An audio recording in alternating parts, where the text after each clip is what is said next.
woman. Phenomenal, naturally. Magical, always. Lit, never forget it. But still hated. Still unprotected. Still imitated but never duplicated. Still filled to the brim with expectations of saving white people and sleepy brothers from their shit.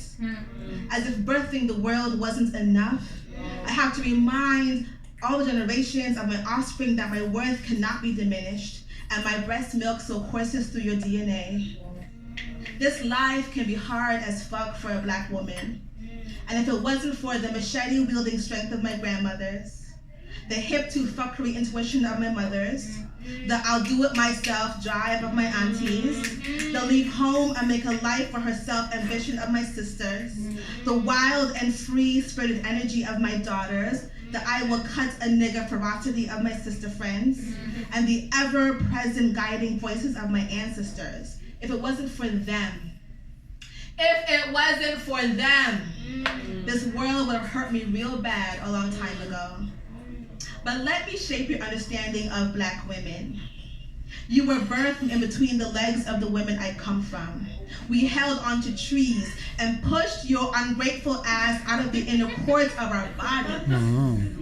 You, covered in the sticky juices of our ripe womanhood, can never make life hard enough to break us.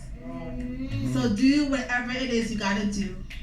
But with this powerful sisterhood within me, around me, and behind me, just know it will not hurt me.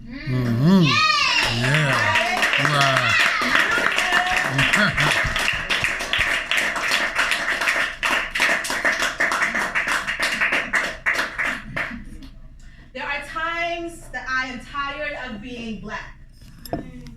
Not because my black skin and the blood that boils within is anything but fluid and rambunctious, potent, loud, and hella necessary, like I said, lit, but because I am tired of being the one.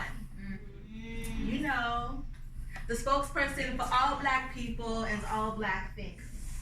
The one who has to produce the receipts as to why we are never just going to get over slavery. The one who always has to explain why our blackness is not free for consumption, as if my mama named me Google and my buttons were meant to be pressed. No. Who has to downplay her inherent boldness for fear of being labeled ghetto, happy, and unmanageable, while Becky and Chad were teachers claiming to be a little classy and a little hood. The one who has to tame her afro, even though I cut it off, and cut her locks in order to get gainful employment, while the do's and dudettes are gushed over and labeled visionaries. The one who has to, hold on, it's there. Y'all got me hyped. The one who has to swallow her own 400-year pain to soothe hurt feelings and wipe white tears because someone refuses to acknowledge the difference between hating white supremacy and hating white skin. The one who has to watch, grin her teeth and bear it when her brother with the same black skin, different black mother qualifies his love for them with his hatred for me because he is too blind to comprehend the difference between real attraction and self-hatred. The one who has to tell her child that if you are in the wrong place at the wrong time, and the man in blue walks up to you with a cocked cock of steel, hatred, and fear, and you throw your hands up, girl, and you yell, "Don't shoot!" Girl, he may very well shoot you anyway. So don't laugh too loud, little black girl. Don't run too fast, little black girl. Use your feminine wiles, my little black girl.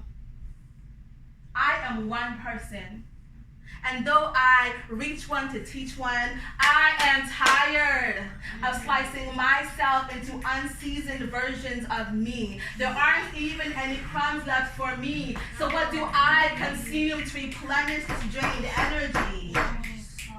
Myself? Nah. Now don't get me wrong. I I love being black. I do. But there are times when it's just me, my blackness, and my tiredness